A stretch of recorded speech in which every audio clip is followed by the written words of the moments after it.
All right, welcome back to the Keeping Up with the Senator. Of course, you already know I'm the Senator, and with me we got oh so dope Cass. Yeah, my name is Cass.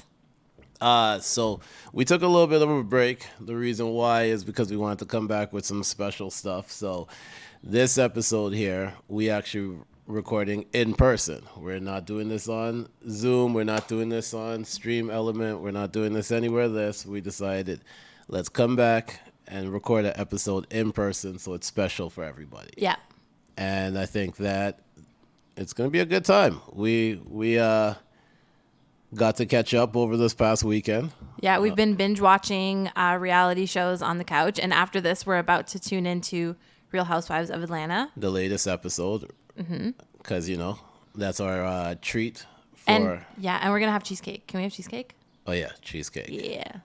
Cass made a cheesecake, so we are going to try it out. According to her, she says she knows how to make a good cheesecake. Not a great, amazing. My cheesecake is better than Cheesecake Factory, hands down.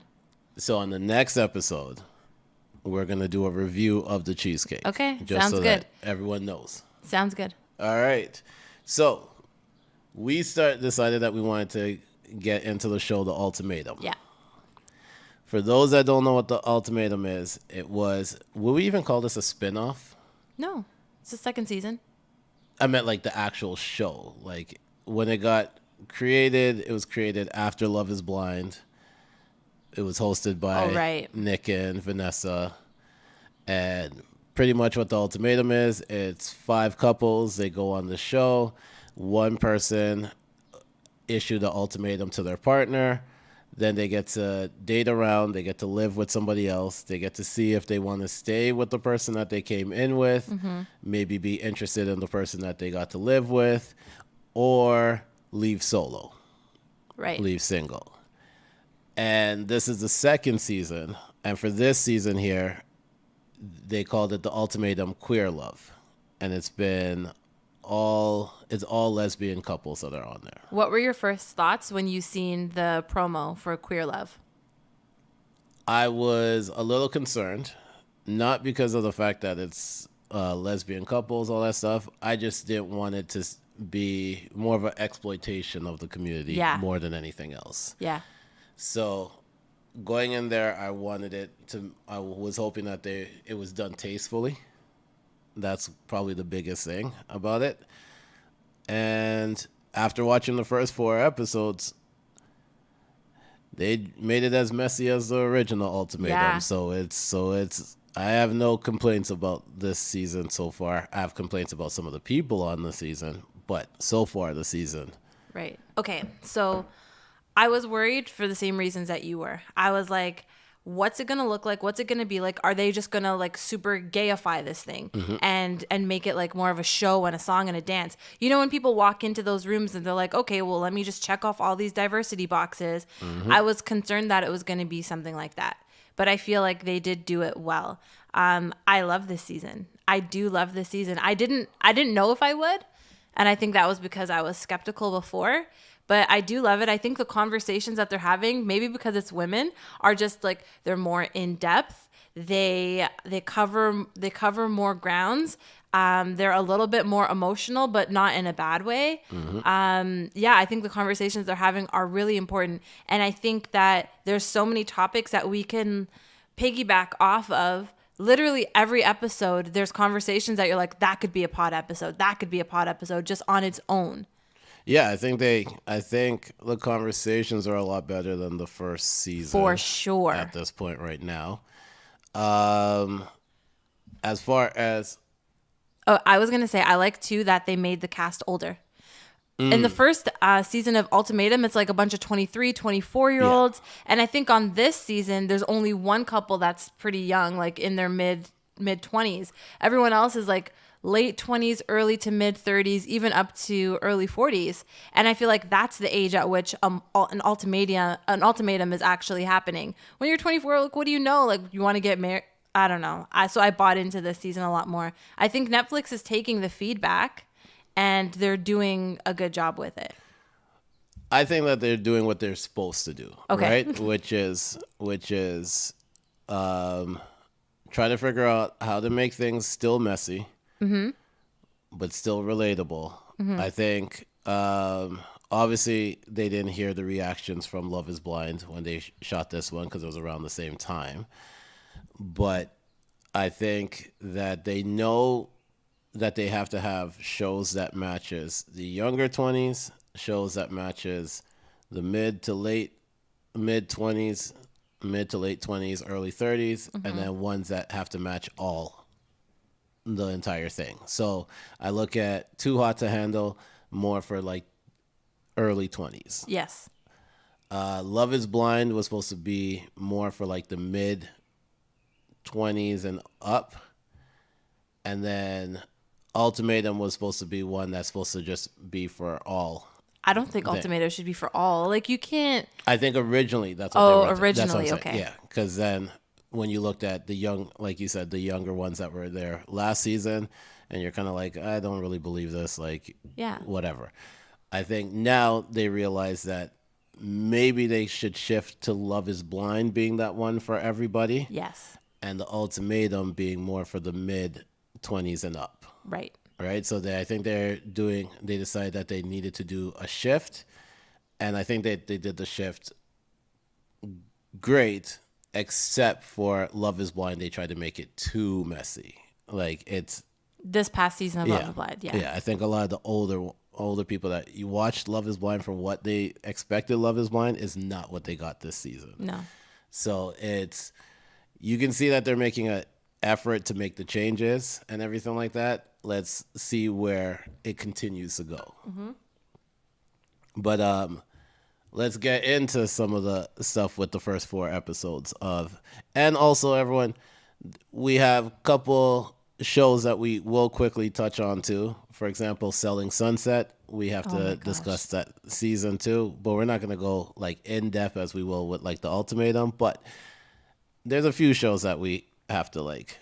I feel like we should. Selling Sunset deserves its own episode, like bonus episode or something. Yeah, we could definitely do that too. So we can touch lightly on it today. Yeah. But yeah, let's get to some of the couples with the Ultimatum. Do you want to pull them up? Yeah, if you want to pull them up. And then we can start with the simple thing of who is your favorite person on the show so far? Do you want to go first?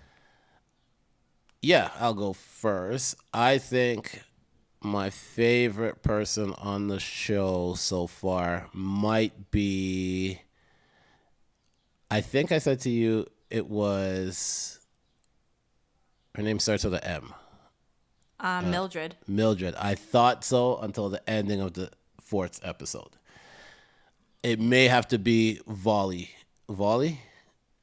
Yoli. This guy. Yoli. It might have to be Yoli for me. I just like her energy, and I just think that she seems like a pretty cool woman.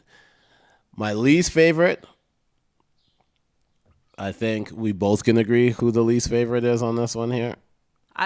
Who is your least favorite? Vanessa. Oh, yeah. Honestly, I forgot about her. Yeah.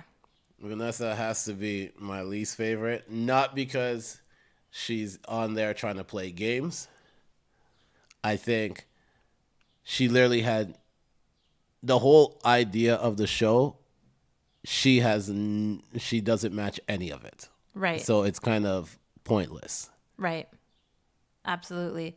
Well, I love Mal. I love Mal. Yeah. I just think like maybe I can relate to her because she seems like kind of like down to earth. She seems like, she might be like from the hood, but she's a nice girl. And I think she's super patient with all the conversations. Yeah. She's really inviting, welcoming, and warm. Mm-hmm. And she's done nothing, in my opinion, to make me look at her sideways. Not even one little thing. I think she was very open to all of the girls when they were doing their little speed dating. And she wasn't disrespectful at all. I think that she doesn't even give production anything to work with to try and spin any kind of like narrative on her. Yeah, I think she's solid. Now, she's the one who came and was given the ultimatum, right? She was given the ultimatum. Right. Yeah. So I think there might be something that she has in her mind again settling down. I know she did say that she wanted to wait until she could buy a house and provide and all of that, but I see nothing wrong with her. I really like her. I am going to ask you this again after next week's episodes come out, because I feel that in any one of these shows, it's usually the ones at the starting of the episodes, they don't have too much that goes on. Then that second drop happens. Yeah. And then you're like, oh, my thoughts on that person completely changed. Well, this is reality TV. Yeah. Anything can change at any moment. And the fact that they're giving it to us in little snippets, it's like we could stand on a hill this week and be like, oh, I stand for this person, da-da-da-da. And then next week, everything completely changes. That's the beauty of reality TV. Because I remember when we first got into watching it, you were a fan of Tiff. I really like Tiff. Until the dog situation came up. And she was talking to that girl crazy. And then you told me that when you get to that part, you'll know what it is. And then in my head, once that part happened, I said, I live in Calgary. Like most women that you might end up dating has a dog, and they allow the dog to sleep on the bed, even though I'm opposed to that. Right. I'm super opposed to, like, there's a reason why you can buy dog beds. Right. It's separate things. Is it a deal breaker for you if you're dating a woman and she's like, hey, this is my situation. This is my dog. My dog must sleep in the bed with us. Yeah. That's a deal breaker. If she's the perfect woman, you're still going to be like, no. I don't like dogs on the bed. I don't think your dog needs to be on the bed. Okay. Like, legitimately, especially some people aren't the best when it comes to cleaning their dog either. So like if I have a thing about you have to have your indoor clothes and your outdoor clothes because the outdoor clothes shouldn't be on the bed. The same thing works for a dog. Right. Like all dogs do are roll around in the dirt, poo outside, eat grass, all that stuff. I'm like, nah, can't happen again. Like, but there are some people who are very adamant about having their dog on their bed. Yeah. It's an absolute fact. Okay, do you want to go through the couples and say kind of what we thought from that first episode when we were first introduced to the couples? So when we were first introduced to the couples in that first episode, not all of the couples got the chance to go in depth about what they were looking for, their relationship, their backstory. But what couple stood out to you in that episode and why? Before we even got to know them. The ones that stood out was definitely Mal and I can't remember her name again. Yoli. Why? Why did they stand out to you? Was it Yoli? Yeah, Mal and Yoli. Okay. Yeah, Mal and Yoli. No, definitely not Sam and Aussie. Okay, for me, Sam and Aussie, but you go ahead and share your experience. Honestly, I totally forgot they were on the show at one point, like in the first episode. Yeah. I was like, all right. Mal and Yoli, just because I just felt like they weren't, I didn't actually think they were compatible in the beginning. Why? I don't know. It was they just don't look right together? It was just like a vibe thing. It was like a vibe energy type thing that I kind of picked up while watching it, right? Mm-hmm. Xander and Vanessa. Okay. I was like, one is just in here to play games. Like there's when I saw Vanessa, immediately I thought she's gonna be the villain of the show. Really? Like, I didn't know that. Yeah. Like as soon as it's just if her name was Jessica, it would have been even more of an instant thing. She didn't stand out to me until she had that conversation with, I think it was Lexi on that bench when Lexi was like, well, what are you here for? Oh, yeah. Yeah. To me, she didn't stand out until then. And I was like, oh, yeah, she's going to be the villain of this season. No, I didn't trust her in the beginning. Okay, wow. To me, in that first episode, when you seen the couples at the podiums, the one that stood out to me were Sam and Aussie, because Aussie was holding on to Sam so hard. It was like she was afraid to lose her. I could tell just by their body language, like, whoa, this is going to be a problem. This is going to be tough. And you would think that Aussie was the one who gave Sam the ultimatum. But I think Sam was the one who gave Aussie the ultimatum. Sam gave Aussie the ultimatum. The way Aussie was holding on to her was like, whoa, your attachment style is... Ew, it's a bit much. So I was expecting it to be like a bigger issue, a bigger problem, and it didn't seem to me like it was. After, like, once they got their feet wet and they got into the game or the show, then I was like, okay, they're both experiencing, but neither of them stood out to me after that. Like, they're characters in the show, but they still don't really stand out to me. No, I was saying they don't stand out to me now, really. I think the only thing that makes Aussie interesting in the show is just who he's paired with at this point right now. Is Aussie identify as a man? I don't think so. Did I say him? Yeah. Oh, her. Okay. Yeah, the only thing that makes her stand out was... Oh, Aussie uses Aussie. They don't use pronouns. Yeah. Okay, so Aussie... Only thing that makes Aussie stand out is she's partnered with Mildred. Right. And that coupling, I feel like it turned sour, and that's not going to work. Oh, that's definitely not going to work. Are there any couples, any new pairings that you see as a possibly direct working? Yeah. If I got to choose one at this point right now, I would go with Mal and... It's Lexi, right? Lexi. Hold on, let me make sure. Mal and Lexi. Yeah. Me too. I think that's the only one, but I also think that Lexi might be more confused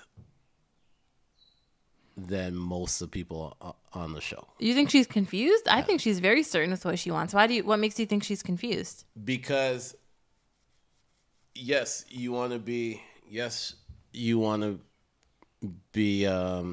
it's a short breakup window, all this other stuff, right? But her level of protection for... Why do we should have a paper out here. Is it Rhea? Ray. Yeah, Ray. Her level of protection for Ray, I have a feeling that for the next drop, once things get more physical with Mal and Lexi, I think that's going to cure an itch that she currently has, which is the jungle fever itch. Oh my gosh. And then she's going to be confused about exactly what she wants. But Lexi made it seem very clear when she got so upset about Ray getting fingered by Vanessa, that they're not there to do that, So if she goes and is physical now with Mal, that's so contradictory. Do you think things are going to get to that level with Mal? Yeah. Because it's going to be a tit for tat? You felt comfortable enough to do that. And so if you feel that way and you needed that to fully explore the situation, maybe I need to do the same thing.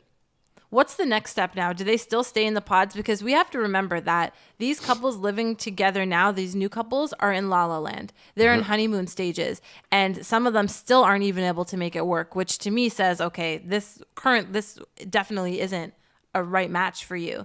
But going from honeymoon into the real world, two completely different things. So what's the next stage in the show? Do they get to go into the real world and live in their own apartments? I forget. Well, you're kind of just in this thing for 3 weeks. Oh, you're in the honeymoon pods. Pretty much. You live with them for the 3 weeks. Then after that, that's when you make the choice. So there is no return to normal life with your new pairings. It's more like you get to meet up with friends and that stuff. But it's not like, oh, you're going to work every day and then coming back and that thing. So, how accurate do you think that this, I don't know, call it competition, but this project is? Well, 3 weeks doesn't really determine 3 weeks doesn't determine, and being in these pods doesn't determine anything either. anything. But the realization of that this person is not the person for me, because your head could turn completely so quickly, is something that's reality, right? It is one of those ones where sometimes you're so accustomed to being with that one person, and you think that that person is the person for you, and then you're starting to see a bunch of red flags or pink flags.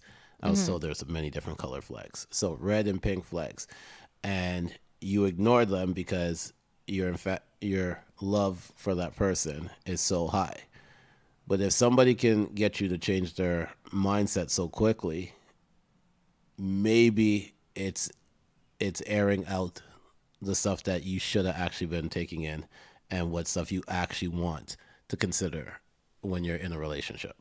Okay. Yeah, I think this is definitely the place to uncover and reveal conversations that may not have been had that need to be. Oh yeah, for sure. Need to be had. For sure. It's a tough thing though, but like, I think if you have to issue an ultimatum in the first place, that's never the right step.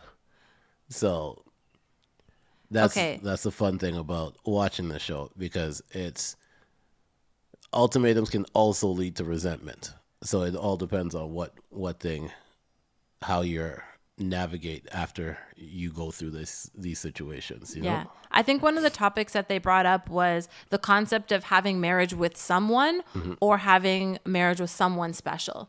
You know, some people just want that fairy tale ending, and they just want to say, hey, I'm married, I got the white picket fence, I got this, I got that, and they're just willing to do it and settle down with anyone else who has the same idea. And I think this exists in same-sex relationships. This exists in heterosexual relationships. It exists all over the place. What is your take on that? And do you think that there are couples there who just want to get married and aren't a right fit? I think you, as a kid, you get taught like this is what being successful is. And being successful is having a career, being married. Like this is what is taught. So in your mind, you don't think that you're actually a success until you accomplish these goals. Right. The challenge that happens with same-sex relationships is that they didn't have legally, they weren't able to get married for a very long time, right? So I think that also adds a little bit more of a pressure compared to heterosexual couples, because you always knew that you could grow up, you could get married there. For the longest, same-sex couples weren't able to do that. And so it just made it, I think once you finally are legally able to get that right, now you're even more encouraged to wanting to do it. So sometimes you do get married to the person just because that person has that same mindset, and you want to cross the finish line. But then other times you might end up just marrying the wrong person. It happens with a lot of different stuff, right? Especially like if you remember during the whole COVID situation, the amount of people that ended up getting divorced after because now they were literally stuck in the house with that person. Yeah. And some of the stuff that may have slightly annoyed them before, you're living in that annoyance the entire time, right? And couldn't grow from there. So it's a very, I think that part was something that was great for them to discuss, because it's needed, right? Like it's a needed thing. What about yourself? Yeah, no, I think it's a huge issue. I think, and me calling it an issue shows my bias, because I was never raised to be like, oh yeah, get married and that's success. Like have a husband and that's success, because I didn't see that. I didn't see that where I was from, so it wasn't even on my radar. And that may be why I'm in the situation I'm in today. But like it really grinds my gears when I see two people who are so clearly incompatible try to make it forced and try to make it fit for something that's so colossal when it comes to life. right? Now, there's such thing as divorce, if you make the wrong decision, you can recant on it. It's a process, but yeah, I don't love it. So I think a show like this, it's entertaining, but I think it also opens a lot of people's eyes to be like, I see a little bit of myself in that situation. Yep. I see a little bit of myself in that relationship. So I think it's important. I think it's really cool, and I think it's important to have these conversations. Yeah, and for sure it is. And it also helps with getting rid of some of the biases that come with the stigma of marriage, right? Like there's so many different levels of marriage. There's common law marriage. There's actually going to the altar. There's everything. Just the paperwork, right?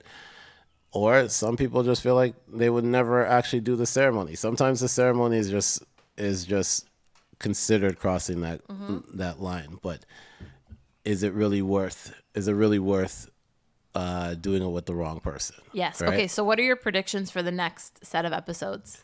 My predictions for the next set of episodes. Okay. I think Ray may come to a realization about Vanessa. Yes. I think Mildred and Ozzy is just going to keep getting worse. Yeah. Can I just jump in there? I feel like as soon as Ray hears back from Lexi what Vanessa said, remember when they were at that dinner and Lexi was like, well, do you even like her? Are you attracted to her physically, sexually, whatever? And she's like, no, I see her as a friend. I was just doing it to do it. I think when gravity sets in and Ray hears that, I think it will crush her. To me, Ray is like a softer soul, and she went into this experience and she was very open about it. She was like, listen, I want to step out of my comfort zone. I want to be spontaneous. And this is her first experience of spontaneity, and it's about to result in it can result in some major damage. It's definitely going to result in some major damage. I think her trust of people in this, I think it has to, as much as anything, I don't think that she can hear that from Lexi, though. She has to hear it from somebody else. Right. Because there was other people at that table at the same time. Yeah. It has to come from somebody else. I think if it comes from Lexi, it's just going to fall on deaf ears, because it's one of those same ones where it's like, oh, you just don't want to see me actually succeed in this process. Right. If it comes from somebody else, then it's like, oh, okay, there was a few people at this table that heard what was going on, and a few people that can agree that Vanessa is just in here to play a game. Right. You're saying Sam and Aussie, or Aussie's? Aussie and Mildred. Oh, yes. No. Tiff, Sam, no. No. I think the dog issue is the biggest issue when it comes to it, and I think from the moment when Tiff said, I've never actually dated somebody that has a problem with dogs or whatever, and that right there just automatically just shut down everything. Like, we knew from the beginning when she confessed her love for Mildred at the dinner table when they were choosing the couples, it was like, okay, it's not really a good fit right here, but it's not a good start. Yeah. But let's see what happens. Well, I feel like Tiff and Sam only ended up together as a default couple, because Tiff, remember when at the table she was like, honestly, my soulmate is here. She wanted to leave with the same person that she came with. Yep. And it didn't end up happening. So I feel like that match was never destined for growth. I think Tiff is going to try and leave and get out of the show. That's what I think. I don't know. Something in me is telling me she's going to want to go back home. I don't think her skin is thick enough or tough enough for this. I don't think it is either, but I don't see her leaving. I think it's going to be, or, you know what? You may be right. Because I was just thinking back at, what was the couple from the first season? I remember I forget was their name. names. Nick? Anyways. Yeah, but when she was gonna choose the guy, he got up and he was like, and he wanted to propose and all that stuff right there. Save the drama for your mama.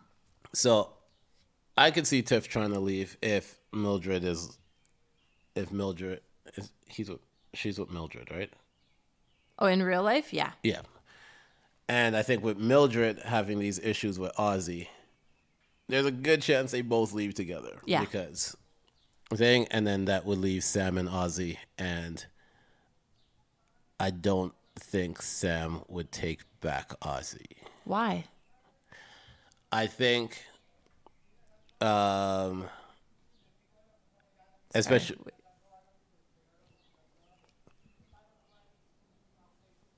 I think with we can keep going. Yeah. I think with the conversation that was happening when they all went out that night, I think when Mildred was saying stuff about Ozzy and Sam kind of understood what Mildred was saying, I think that was kind of like a light bulb moment. Like, this is just who Ozzy is. And when... What do you mean this is who Ozzy is? Like, they were having a conversation and Mildred was like, how do you talk to her? How do you talk to Ozzy? Like, how do you... Oh, okay. You have to tiptoe around. Yeah, and then Sam was like, well, you got to wait till after Ozzy meditates and does all this stuff. Like, it's too long of a process, whatever. And then you look at when Mildred was asking about Tiff, and Sam was like, yeah, like, no, our conversation has gotten better and things. So it was like, oh, so this can be trained, right? Like, this can be something that's worked on. So if that's the case, I think Sam might come to the realization, like, I've been with this person for how long?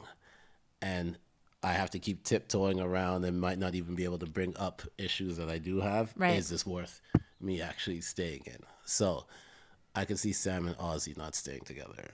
Mm-hmm. I think they're underwhelming, like the two of them. So I can see them staying together because they are, in my opinion, a good fit. Other than the fact that Ozzy is holding out on marriage, right? But it could end up either way. I think Sam does a really good job of being patient and being able to deal with her and deal with Ozzy, and give Ozzy that space. I don't know. I think Ozzy is gonna really want Sam at the end of this, but Sam is gonna be like, is there someone out there better? Or Sam might just accept because of the conversation that we had earlier. Just, you came in with this person. Yeah. The person says, I really want you. All right. Right. And Sam she wasn't having the best experience with Tiff. No. So I think she might be like, all right, I'm going to take the devil I know. Rather than the one I don't. Uh-huh. I think Xander has to leave. I think Xander for sure. I think but I also looked at it from the perspective of when too much people are saying something about the person that you came with or you're dating, whatever, right?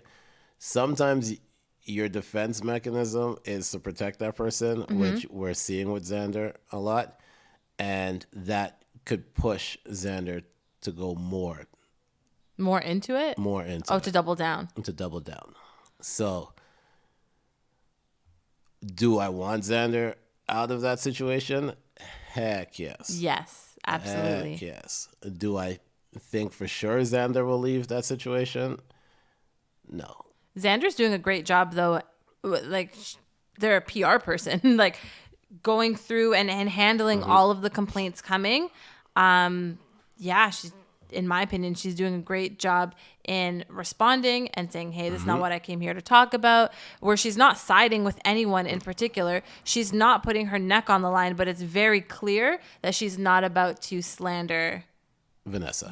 She's definitely not going to slander Vanessa. And I just like the simple fact that she just keeps saying, like, I'm here for my own journey, right? Like, stop bringing her up while I'm on my journey. Like, if you want to have the conversation about what is going on with Ray and her, that's different. Right. But if you're just going to bring it up as to slander her the entire time, like, I'm not here for that. Right. Like, I'm doing me, she's doing her.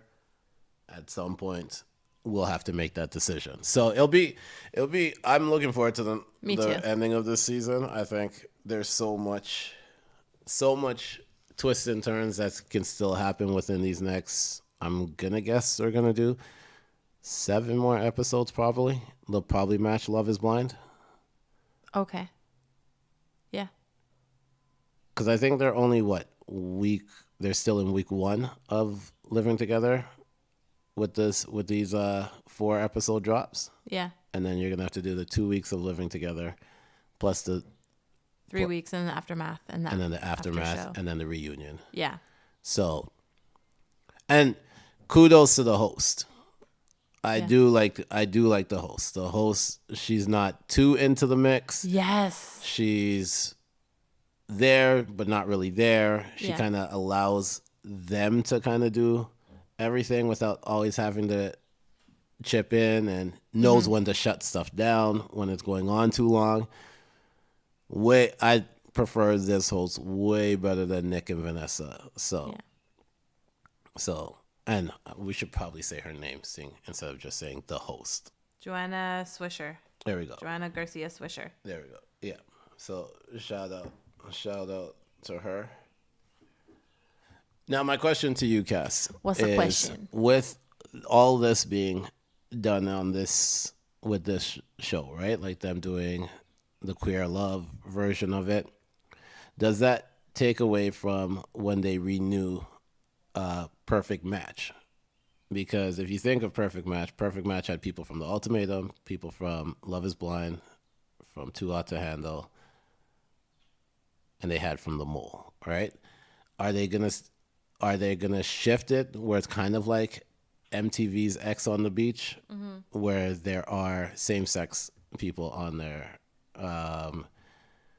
heterosexual couples? Like, are they gonna change it, or are they gonna still keep this? And do you think they're kind of building their own like universe? Yeah, I think they're doing that. I don't think they're going to try and mix it too much, because I think it's going to be just convoluted. It might be just too much for people to take in. I definitely think what you said, they're building their own universe, their own world. But I think the way that they should market it is definitely to the masses. I don't think they should be like, this is the gay side of Netflix. I don't ever see that being a thing. Yeah. I don't think it should be a thing. I think that they can do it tastefully. I think they can definitely do it tastefully. It just depends on who's doing it, because that's a weird thing. Because sometimes you sit in these rooms, like those people, like a bunch of people will sit in the room and they think that they're marketing something properly. We've seen it with like H&M with the T-shirt, right? Like, it just, as long as they have the right people in the room doing it. It's 2023. I feel like they have to have the right people in the room, because again, they gotta check those boxes. Whoever was on the rollout for this and on the production team for this maybe needs to set the standard and be the template for things moving forward. Give them a better position. Yeah. To oversee all of that universe that they might be trying to create with this. Yeah. Because you gotta remember, a lot of people from the community walked out after the Dave Chappelle stand-ups. So I'm hoping that whoever is still there, or like we said, whoever did this one here, you gotta allow that person to kind of take the lead on the rest of them, because I think that they rolled this out perfectly. Now let's hope that they can finish. I think they can. I think it has to go slow, though. Yeah. I don't think that they should torpedo into this world. No. I think they should go slow. Obviously not aim to make mistakes, but make mistakes and learn from them, because it's inevitable in any show, in any project, especially something as new as this. And it sucks to say, like, this is new. Gay people have been around for forever. Yeah. But this is a new area of TV that we're exploring and that we're building. So I think slow and steady wins the race, baby. That is an absolute fact. So do you have any other takes on this first 4 episodes? No, I'm excited. I think I'm just going to throw this prediction out there. I think Mal is going to be the one to tell Ray what Jessica said. Because Mal Was Mal at the table? Yeah, she was at the table. I believe. I don't think. Mal no, she wasn't at the table. Oh, because it was Lexi. The other. It was Lexi, Vanessa, Yoli. Then Yoli's going to be the one to tell her. Sam. No, Ozzy, and Tiff. It was Tiff. Yeah, I think Yoli will be the one to tell her then. Because somebody's got to tell her. Someone has to tell her. And if production's going to make sure that happens, like, go tell her. It'll probably be like one where it might end up still being Mal that tells her, but it might be one where Lexi and Mal are talking, and Lexi tells Mal, and then Mal ends up telling Ray at like the next girls' night out. Right. So it's gonna be interesting. I'm excited to see the remaining of the season. I think they blew my expectation out the water with these first 4 episodes. So I'm looking forward to the next drop, which is supposed to be Thursday. I think Thursday or Friday, right? It's either Wednesday or Thursday. I think they changed the date this one. It was Wednesday or Thursday. One out the two. But by the weekend, it'll be watched. That's the most important thing, because I got a lot of stuff that I got to catch up on this week. Right. But it will be watched, and we definitely will have a next recap next week. Wednesdays it comes out. Wednesdays. Yeah. Okay. Yeah. So, but before we head out of here, Cass, do you want to promote all these wonderful stuff that we got behind us? Yeah, so now finally that we're recording together, I can show you some of my cards that I have. These are just some of the designs. I illustrate and design everything on my own, on my iPad. So if you want to support me, support my business, you can go to www.dopehouse.co. We'll put the link in the show notes. And what else? If you can read my blogs, I have a lot of blogs on there. Give them a read. Let me know what you think. I do a lot of reviews of new shows, new movies that come out, and I'll be dropping some interviews soon as well, because I am not She by Sheree. Not She by Sheree. Speaking of that, we can't wait to watch this last week's episode, because the drama was real 2 weeks ago. So this one probably talking about the aftermath. Also your podcast. Yeah. Sorry. The Oh So Dope audio show. It's not called a podcast. It's an audio show. You can find it on Spotify, Google. You can find it on Apple as well. And there is a link on my website. For sure. And as for me, you already know, Keeping Up with the Senator every Tuesday starts at 7 o'clock Mountain Time, 9 o'clock Eastern Time, 6 o'clock Pacific Time. I forgot my time zones for a second there.